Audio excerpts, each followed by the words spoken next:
আসসালামু আলাইকুম ওৰহমতুল্লাহ। মোৰ মৰমৰ দৰ্শক বন্ধুসকল, আজি আপোনালোকৰ মাজত তিৰমিজি শৰীফৰ এটা হাদিছ লৈ আহিছোঁ। হাদিছ নম্বৰ হ'ল 3452।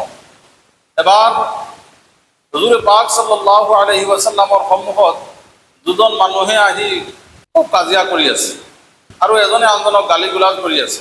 আল্লাহ নবী সাল্লাল্লাহু আলাইহি ওয়াসাল্লামে দেখিলে যে এজন ব্যক্তিৰ খং বহুত বেছি খং উঠিছে আৰু তেওঁ বেছি গালি পাৰি আছে আৰু তেওঁৰ খঙো বহুত বেছি উঠিছে। আল্লাহ নবী সাল্লাল্লাহু আলাইহি ওয়াসাল্লামে ক'লে যে মই এটা কলিমা, এটা বাক্য মই জানো, আৰু এই বাক্যটো যদি সিহঁতে পঢ়ি লয় তে সিহঁতৰ খং নাইকিয়া হৈ যাব। এই ব্যক্তিজনে যদি এই বাক্যটো যদি পঢ়ি লয় তেওঁৰ খং গুচি যাব, খং নাইকিয়া হৈ যাব। বাক্যটো হ'ল এইটো যে আউযু বিল্লাহি মিনাশ শাইতানিৰ ৰাজীম। মই আল্লাহ তাআলাৰ ওচৰত এই নাপাক শয়তানৰ ওয়াসওয়াসা দুখাৰ পৰা মই পানা বিচাৰিছোঁ।